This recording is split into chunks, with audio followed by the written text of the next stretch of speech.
Practice আসলে আমাদের কোনো রাজনৈতিক দলের ভিতরেই নাই, ছিটে ফোটাও নাই, লেশমাত্রও নাই।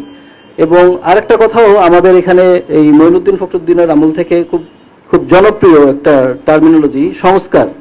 সংস্কার জিনিসটা আসলে কনস্ট্যান্ট, একমাত্র সংস্কারই কনস্ট্যান্ট, এটাই থাকবে, এটা সবসময় চলবে ইভলিউশনের মতো, এবং এটা কোনো টাইম ফ্রেমের বাধা থাকবে না। তো সংস্কারের কথাগুলো আমরা বলি যখনই আমরা একটা তিক্ত পরিস্থিতির সম্মুখীন হই, তখনই আমরা সংস্কারের কথা বলি, এবং বড় রাজনৈতিক দলগুলোও বলে, এবং বলে তারা যখন সরকার গঠন করবে, তারা যখন ক্ষমতায় যাবে তখন সংস্কার করবে। কিন্তু সংস্কার কিন্তু করতে হয় ক্ষমতার বৃত্তের বলয়ের বাইরে থেকে। আপনি ক্ষমতার ভিতরে ঢুকে গেলে আর সংস্কার হয় না, ওই আগের জুতায় পা গলেই আমরা তখন আবার সামনে হাঁটতে চাই। তো আমরা সেই গণতন্ত্র বা সেই সংস্কারের সদিচ্ছাটা যে আমাদের ভিতরে আছে তার প্রমাণ রাখার জন্যই আমাদের যে ইলেকশনটা হতে যাচ্ছে চেয়ারম্যান পদের জন্য, সেই প্রার্থীদের, এখানে প্রার্থী কিন্তু তিনজনাই সমভাবে যোগ্য। তারা ইলেকশনে পার্টিসিপেট করবেন, আমাদের কাউন্সিলররা ভোটাররা ভোট দিয়ে তাদেরকে নির্বাচিত করবেন। কিন্তু তার আগে আমরা পার্টির প্রতি, পার্টির আদর্শের প্রতি, দেশের প্রতি তাদের ভিশনটা কি, তারা পার্টিকে কোথায় নিতে চান, আমরা সেটার একটা উন্মুক্ত বিতর্ক দেখতে চাই। সেই বিতর্কে উনাদের যে দৃষ্টিভঙ্গি সেটা উঠে আসবে, এবং এই ধরনের বিতর্ক, এই ধরনের গণতান্ত্রিক চর্চা, যেটা স্যারও বলে গেলেন, আমাদের দেশের রাজনৈতিক দলগুলোর ভিতরে দেখা যায় না। আমরা শুরু করলাম, আশা করি এটা অন্যান্য রাজনৈতিক দলগুলোকেই উদ্বুদ্ধ করবে এই ধরনের গণতান্ত্রিক আবহ তাদের দলের ভিতরে সৃষ্টি করার ব্যাপারে। তো আজকের বিতর্কে আমি পরিচয় করিয়ে দিচ্ছি আমাদের যারা বিতর্কে আছেন আমাদের সাথে। আমার বামে আছেন লেফটেন্যান্ট কর্নেল অবসরপ্রাপ্ত দিদারুল আলম, ব্যালট নাম্বার 2। তার বামে আছেন জনাব AFM সুলাইমান চৌধুরী, বাংলাদেশ সরকারের সাবেক সচিব এবং আমার বাংলাদেশ পার্টির সাবেক আহ্বায়ক এবং one of the founding members জনাব AFM সুলাইমান চৌধুরী। আর সর্ববামে আছেন মুজিবুর রহমান মঞ্জু, যিনি এই মুহূর্তে সদস্য সচিব এবং উনিও one of the founder members, এবং হাসিনা বিরোধী, এই ফ্যাসিস্ট বিরোধী আন্দোলনের ইনারা তিনজনাই রাজপথে থেকে বা বুদ্ধিবৃত্তিকভাবে তাদের অবদান বিগত দিনগুলোতে রেখে এসেছেন, এবং তার জন্য তারা যথেষ্ট পরিমাণ হেনস্থারও শিকার হয়েছেন। আপনাদের তিনজনকেই আজকে এই মঞ্চে স্বাগতম, এবং আপনারা এসেছেন, সময় দিচ্ছেন, এই জন্য আপনাদেরকে অগ্রিম ধন্যবাদ। ধন্যবাদ আপনাকে। আমরা শুরু করতে পারি, বিতর্কে যেতে পারি প্লিজ? ইনশাআল্লাহ। আচ্ছা, আমাদের কাছে অনেক ধরনের প্রশ্ন এসেছে। যেহেতু সময়ের একটা সীমাবদ্ধতা আছে, আমরা সময় উল্লেখ করে দিব, ওই সময়ের ভিতরেই আমরা চেষ্টা করব আমাদের বক্তব্যগুলো উপস্থাপন করার জন্য। প্রথমে আমি শুরু করতে যাচ্ছি মুজিবুর রহমান মঞ্জু কে দিয়ে। এই যে ইলেকশন, আপনি কেন সভাপতি হতে চান, এবং আপনাকে ক্যান্ডিডেট হিসেবে উপস্থাপন করছেন, ভোটাররা কেন আপনাকে ভোট দিবে, আপনি 2 মিনিটে বলবেন। জি, প্রথমে আপনাকে ধন্যবাদ। আপনার মাধ্যমে আমাদের দলের নেতাকর্মী এবং যারা আজকে অনুষ্ঠানটা দেখছেন সবাইকে আমি কৃতজ্ঞতা জানাচ্ছি। প্রথমে এরকম একটা প্রশ্ন করলেন যেটা খুবই বিব্রতকর, কারণ ব্যক্তিগতভাবে একটু নিজের কথা বলার অভ্যস্ততা কম, তারপরে যেহেতু নির্বাচনে দাঁড়িয়েছি কথাগুলো বলতে হয়। আসলে আমি ভাবি নাই যে মানে ফার্স্ট ইলেকশনে আমি এরকম একটা ইলেকশন করব, এটা আমার চিন্তার মধ্যে ছিল না। স্পেশালি যদি বলেন তাহলে বলতে হয় আমাদের তৃণমূল নেতাদের অনেকের বা কর্মীদের অনেকেরই এক ধরনের একটা প্রেশার ছিল যে আমি যাতে এখানে কম্পিট করি। তো এখন আমি কেন কনভিন্স হলাম, বা চাপটা কেন আমার মধ্যে চাপ মনে হলো যে আমি কেন কনভিন্স হলাম, প্রথম হচ্ছে যে আমাদের দলটা তো নতুন, 4 বছরে নানা চড়াই উতরাই পেরিয়েছে। এই 4 বছরে আমার অনেকগুলো তিক্ত অভিজ্ঞতা হয়েছে। যেমন ধরেন প্রথম আমরা যখন নতুন দল করছি, আমরা ভাবছি আমাদের দলকে তো কেউ চেনে না, তাহলে আমাদের মধ্যে এমন কাউকে লাগবে যিনি খুব সুপরিচিত। তো এরকম অনেকের দ্বারে দ্বারে গিয়েছি, দেখলাম যে সবাই ভালো বলেন কিন্তু কেউ সম্পৃক্ত হতে চান না। সবাই বলে যে আপনারা আগে করেন, দেখা যাক, যদি ভালো দায়িত্ব নিতে চান না। তো এরকম জায়গা থেকে যখন দেখলাম যে একটা সময় গিয়ে মনে হলো যে দেখি তাহলে স্টার্ট করি, হয়তো একটা সময় গিয়ে আমরা যদি ভালো করতে পারি তাহলে হয়তো আমাদের লোকেরা আসবে। তো অনেকের কাছে গিয়েছি, অনেকের কাছে মনে হয়েছে উনি মনে হয় আসবেন, আমাদের সাথে আসবেন, কারণ উনারা এই ধরনের কথাগুলো বলতেন যে একটা নতুন রাজনীতি দরকার। তো আমার তখন মনে হয়েছে যে না, যখন কেউ থাকে না, ওই যে একটা কথা আছে না, যদি তোর ডাক শুনে কেউ না আসে একলা চলে। তা আমরা কিন্তু ওই অল্প কজন, এবং সত্যিকার অর্থে আমি আজকে কৃতজ্ঞ আমাদের FM সোলাইমান চৌধুরীর কাছে। উনি প্রথম, মানে সিনিয়রদের মধ্যে উনি প্রথম আমাদের সাথে সায় দিয়েছেন যে ঠিক আছে আমি আছি তোমাদের সাথে। এবং ওনার কিন্তু অনেকগুলো বুলিং এর শিকার হতে হয়েছে ওনাকে এই বয়সেও, কিন্তু উনি একটু ডেসপারেট মানুষ, আমরা জানি, উনি এটাকে করেন নাই। কিন্তু চলতে চলতে আমরা আবার দেখলাম যে অনেকে কিন্তু আবার আমাদের হাত ছেড়ে দিয়েছেন, অনেকে কাছাকাছি এসে হাত ছেড়ে দিয়েছেন, কারণ জানেন যে আমাদেরকে অনেক রকমের পরিস্থিতি মোকাবেলা করতে হয়েছে, সরকারের বাধা বিপত্তি, আপনার বলতে গেলে গোয়েন্দা সংস্থার তদারকি, হুমকি ধমকি, সোশ্যাল মিডিয়াতে নানা ধরনের উস্কানি, বুলিং, এ ধরনের কথা হয়েছে। এমনও হয়েছে যে আমাদেরকে অনেকে হুমকিও দিয়েছেন। তো এই সমস্ত জায়গায় এসে দেখেছি চলতে চলতে অনেকে আবার হাত ছেড়ে দিয়েছেন। আপনি যদি বলেন স্পেশালি, তাহলে আমি মানে বেশ কয়েকটা কথা বলতে পারি, আজকে যেহেতু ওপেন ডিবেট হচ্ছে। আমাদের চিফ অ্যাডভাইজার ছিলেন ব্যারিস্টার রাজ্জাক সাহেব। উনি দেখা গেল যে উনি আমাদের মূল সিনিয়রদের মধ্যে ছিলেন, কিন্তু ওনার মধ্যে একদম হেজিটেশন ছিল। পরে দেখলাম যে উনি আমাদের সাথে হাত মিলিয়েছেন বা উনি আমাদেরকে দায়িত্ব নিয়েছেন, উনি আমাদের চিফ অ্যাডভাইজার হিসাবে। একটা সময় দেখলাম উনিও আমাদের হাত ছেড়ে দিয়েছেন। কেন ছেড়ে দিয়েছেন বা কি, উনি হয়তো একটা ব্যাখ্যা দিয়েছেন ওনার অসুস্থতার বিষয়। তারপরে একটা সময় আরো অনেক ছিল, ইভেন লাস্টে আমরা দেখলাম যে আমাদের FM সোলাইমান চৌধুরী একদিন হঠাৎ করে উনিও রিজাইন করলেন। আমরা চিন্তা করলাম যে কি ব্যাপার। তখন আমরা কয়েকটা জিনিস পেলাম যে ওনার মধ্যে হয়তো কিছুটা ডিসস্যাটিসফ্যাকশন ছিল, কারণ আমরা তারুণ্যোদ্দীপ্ত দল, এটার সাথে করা। আরেকটা ছিল, উনি অবশ্য পরে আমাদেরকে বলেছেন যে না, আমি এই জন্য না, আমি চাই যে আমাদের ইলেকশনটা ফেয়ার হোক। পরে অবশ্য আমরা খুব খুশি হয়েছি, কনভিন্স হয়েছি যে উনি একটা মানে ক্ষমতা থেকে সরে এসে একটা ফেয়ার ইলেকশন যাতে হয় সেটার জন্য আমাদেরকে করেছেন। তো এই জিনিসগুলো ভেবে আমি চিন্তা করলাম সামনে তো আরো জটিল পরিস্থিতি আসবে, কারণ আমরা এখন এমন একটা জায়গায় এসেছি, সামনে নির্বাচন। তো এই জায়গায় আমার কাছে মনে হয়েছে যে আমার ওই অতীত স্পৃহাটা মনে জাগ্রত হয়েছে যে না, শক্ত করে দাঁড়াতে হবে। তো যখন আমার তৃণমূল কর্মীরা বলল যে না, আপনার কিন্তু মনে রাখতে হবে, না ঝড় ঝাপটায় অনেকে হাত ছেড়ে দিয়েছে, অনেকে আসতে চায় নাই, তো সামনেও কিন্তু আমাদের আরো অনেক ধরনের বাধা বিপত্তি, সম্ভাবনার সুযোগ আছে বা নানা কথা আছে। তো সেখানে আসলে ওই জায়গাটা থেকে আমি ছোট হিসেবে, আমি কিন্তু এখানে বয়সে ছোট তিনজনের মধ্যে, তো ছোট হিসেবে আমি চিন্তা করলাম যে না, আমি তাহলে আপনি মনে করলেন যে আপনার ইলেকশন করা উচিত। এটাই মূলত আমার। কিন্তু আপনাকে আসলে তো কেউ ভোট দিবে কেউ দিবে না, সবাই তো আপনাকে ভোট দিবে না। যারা দিবে তারা কেন ভোট দিবে? আপনার কোন মানে ট্রেইটের কারণে আপনার মনে হয় যে আপনি ইলেকশনটা you are going to win? হ্যাঁ, এটা একটা খুবই ভাইটাল কোশ্চেন, কারণ স্বাভাবিকভাবে আমার যে দুজন প্রতিদ্বন্দ্বী আছেন ওনারা সকল বিবেচনাতে ওনারা আমার সিনিয়র, সব দিক থেকে অভিজ্ঞ।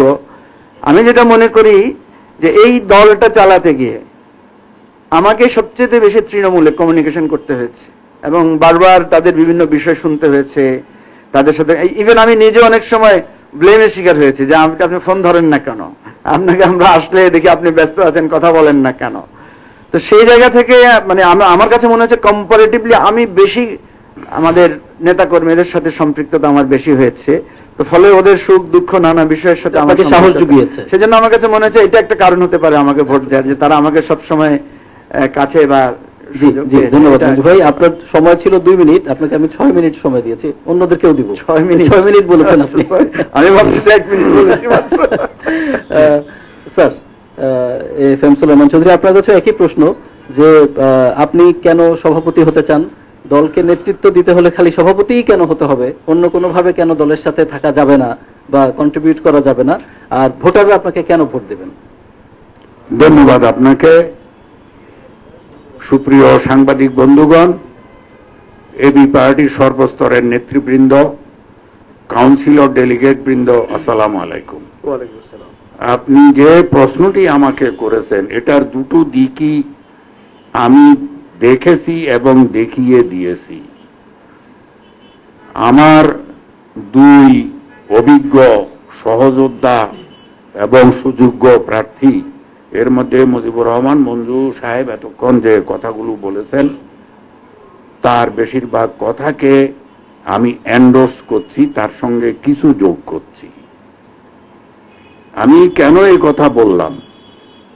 আমি দলের আহ্বায়ক থাকলে কি করি আর না থাকলে কি করি এটাও কিন্তু দেখিয়েছি গত 4 মাসে। আমি দল তো ছেড়ে যাইনি এবং প্রশ্নই আসে না, কারণ আমি একজন প্রতিষ্ঠাতা আহ্বায়ক। মুজিবুর রহমান মঞ্জু সাহেব যে কথা বলেছেন অ্যাবসলিউটলি কারেক্ট। তিনি অনেক পরিশ্রম করেছেন, তৃণমূলের নেতাদের সঙ্গে যোগাযোগ করেছেন এবং একই ধরনের যোগাযোগ কোনো কোনো ক্ষেত্রে অনেক বেশি, কোনো কোনো ক্ষেত্রে কিছুটা কম, সারা দেশের তৃণমূল পর্যায়ের নেতৃবৃন্দ এবং কর্মীবৃন্দের সঙ্গে ব্যক্তিগতভাবে যোগাযোগ এটি আমিও করেছি এবং আমরা এই অল্প সময়ে সম্মিলিতভাবে, একক কৃতিত্ব কিন্তু আমার নয়, প্রশ্নই আসে না, একজনে একলা কোনো কিছু করতে পারে না। সকলে মিলে আমরা দেশের 53টি জেলায় কমিটি গঠন করেছি, 250-এর অধিক উপজেলায় আমাদের কমিটি আছে, শতাধিক ইউনিয়নে পর্যন্ত আমরা কমিটি গঠন করেছি এবং নেতৃবৃন্দের সঙ্গে বন্ধুসুলভ। আমি বারবার আমরা বলছি, একলা কেউ করতে পারে না। এই যে সেতু বন্ধন, এই সেতু বন্ধনের মাধ্যমে আগামী 3 বছরের মধ্যে আমরা আশা করি বাংলাদেশকে একেবারে 1 নম্বর একটি দলে এবি পার্টিকে আমরা ইনশাআল্লাহ প্রতিষ্ঠিত করব। এই যে করব, এই করার জন্য সর্বত্র, অর্থাৎ প্রতি বাড়িতে, প্রতি ঘরে ঘরে কর্মী তৈরি হবে, ওয়ার্ডে অনেক লোকজন এবি পার্টিতে যোগদান করা শুরু করে, কমিটি হবে, ইউনিয়নে কমিটি হবে, উপজেলায় কমিটি হবে, জেলার বাকিগুলিতে কমিটি হবে। এই 3 বছরের মধ্যে আমরা বাংলাদেশের 64টি জেলা এবং 8টি মহানগরীতে ইনশাআল্লাহ আমরা কাউন্সিল করে নির্বাচন আমরা দেখিয়েছি উদ্যোগ নিয়ে যে প্রার্থীরা ডিবেট করে, সেটা আমরা জেলাতে, উপজেলাতে, ইউনিয়নে এবং এই প্রত্যয় আমরা রাখি এবং বুদ্ধি, প্রজ্ঞা, শ্রম, অর্থ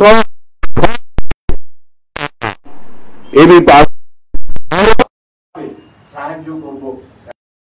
আশা করি এবি পার্টির সম্মানিত কাউন্সিলর বৃন্দ আমাকে ভোট দিয়ে জয়যুক্ত করবেন, অন্যরা যেন হতাশ না হন। এই প্রসঙ্গে একটু বলতে চাই, আপনি আহ্বায়কের পদ থেকে পদত্যাগ করেছেন 5 আগস্টের পরে, এই 36 জুলাইয়ের পরে, এবং তখন দেশের রাজনৈতিক অঙ্গনে একটা ক্রাইসিস মুভমেন্ট চলছিল, এখনো চলছে। এইরকম একটা সময়ে আপনি দলের আহ্বায়ক থেকে সরে যাওয়াটা, যদি আপনার একটা নিজস্ব ব্যাখ্যা আছে যে আপনি এই কাউন্সিলে যেহেতু প্রতিদ্বন্দ্বিতা করবেন, আপনি চেয়ারের বাইরে থেকে প্রতিদ্বন্দ্বিতা করতে চান এবং সেখানে যাতে কোনো প্রভাব বিস্তার না হয়, এটা আপনার ব্যাখ্যা। কিন্তু ওইরকম একটা সময়ে, সামনেই কাউন্সিল, আপনার পদ থেকে সরে যাওয়াটা আপনি কিভাবে ব্যাখ্যা করবেন? এবং এখানে এরকম বক্তব্য আছে, আমরা যে বিভিন্ন জায়গা থেকে শুনতে পাই যে আপনাকে সরকারের একটা বিশেষ পদে যাওয়ার জন্য আপনার একটা অফার ছিল বা একটা কথাবার্তা চলছিল, আপনি সেই কারণে দলীয় পদ থেকে পদত্যাগ করেছেন। তো সরকারের পদ পদবিটা কি আপনার জন্য তখন গুরুত্বপূর্ণ হয়ে গিয়েছিল কিনা দলের এই পদটা এইরকম ক্রাইসিস মোমেন্টে? এবং এই ব্যাকগ্রাউন্ডে এটা যখন আমার ব্যাক অফ মাইন্ডে থাকছে, আপনি আবার নির্বাচিত হবেন, সভাপতি হবেন, আবার ক্রাইসিস মোমেন্টে আপনি পিছিয়ে আসবেন কিনা, এই প্রশ্নগুলোকে আপনি কিভাবে ব্যাখ্যা করবেন? ধন্যবাদ আপনাকে। শেষের অংশ থেকে শুরু করি। আপনি যে বলেছেন এইরকম কোনো পদ পদবি, এরকম কোনো কিছু ছিল না, বাস্তবেও নাই, থাকলে তো হতো। 1 2 হলো জায়গায় নিয়েছি। এবি পার্টি একক ব্যক্তির কোন দল নয়। এবি পার্টিতে অনেক নেতা আছে। আমি দেখতে চেয়েছি আমি পদত্যাগ করে নির্বাচন করলে তার ফলাফল কেমন হয়, এবং পদত্যাগ করলে আমি যখন পদত্যাগ করে বাইরে যাই তখন এবি পার্টির নেতৃত্ব কেমন চলে এবং সঠিক জায়গায় আছে, সঠিকভাবেই চলেছে, এইটা দেখার জন্য, বোঝার জন্য এবং এবি পার্টির কর্মীদেরকে এইটা বোঝানোর জন্য মূলত আমার এই পদত্যাগ, এবং তার সঙ্গে সঙ্গে ক্ষমতার বাইরে থেকে নির্বাচন করার যে আমার একটা তীব্র আকাঙ্ক্ষা, যে পদে না থেকে নির্বাচন করা, সেটাও করছি। আপনি পদে না থাকলেও দল ভালোভাবেই চলেছে। কর্নেল দিদার, আপনার কাছে আমার একই প্রশ্ন যে আপনি সভাপতি হতে চান কেন? আর আপনি তো অপেক্ষাকৃত নবীন অন্যদের তুলনায় এই পার্টিতে, যদিও আপনার রাজনৈতিক ক্যারিয়ার লম্বা এবং ফ্যাসিবাদ বিরোধী আন্দোলনে আপনার যথেষ্ট ভূমিকা ছিল, তারপরেও অপেক্ষাকৃত নবীন একজন সদস্য হিসাবে পার্টিতে আপনি কেন সভাপতি হতে চান, আর ভোটার আপনাকে কেন ভোট দিবে? ধন্যবাদ মিস্টার জাভেদ। আমি আমার বক্তব্যের শুরুতেই মহান আল্লাহ পাকের শুকরিয়া আদায় করছি। আমি 30 বছর দেশ সেবা করার পর সামরিক বাহিনী থেকে অবসরে এসেছি। গত ফ্যাসিস্ট গভর্নমেন্টের সময়ে প্রায় 10 বছর কারাগারে বন্দী ছিলাম। এটা আমাদের ভোটাররা জানতে হবে। আমি এর প্রারম্ভেই অত্যন্ত আন্তরিকতার সাথে স্মরণ করতে চাই, বাংলাদেশের উদ্বোধনের সময় স্বাধীনতা যুদ্ধে আমাদের যে লক্ষ লক্ষ মা বোন, ছাত্র জনতা শাহাদাত বরণ করেছে, তাদেরকে শ্রদ্ধা জানাই। যে সকল মা বোনের ইজ্জতের বিনিময়ে আমরা স্বাধীনতা অর্জন করতে পেরেছি, তাদের প্রতি শ্রদ্ধা জানাই। 47 থেকে তার পরবর্তী সময় এবং তার পূর্ব থেকে এই ভূখণ্ডের স্বাধীন একটা রাষ্ট্র প্রতিষ্ঠার জন্য যারা রাজনৈতিক সংগ্রাম করেছেন, তাদের সকলকে আমি শ্রদ্ধা জানাই। তাদের প্রতি মায়া রেখে, সম্মান রেখে, শ্রদ্ধা রেখে, বিশেষ করে 36শে জুলাই ছাত্র জনতার যেই রক্তবন্যা রাজপথে বয়ে গেছে, তাদের প্রতি শ্রদ্ধা জানাই, তাদের পরিবারের প্রতি শ্রদ্ধা জানাই, সম্মান জানাই। এবং আজ অবধি আমাদের যে সকল ছাত্র জনতা, হাজার হাজার ছাত্র জনতা বাংলাদেশের আনাচে কানাচে হসপিটালে কাতরাচ্ছে, তাদের প্রতি শ্রদ্ধা জানাই। প্রশ্ন অত্যন্ত প্রাসঙ্গিক। আমি এই পার্টিতে তুলনামূলকভাবে নবীন, বাট আমার মনে হয় পেশা জীবনে আমি আমার যে প্রতিদ্বন্দ্বী দুজন সম্মানিত প্রার্থী আছে, তাদের চেয়ে আমি প্রবীণ।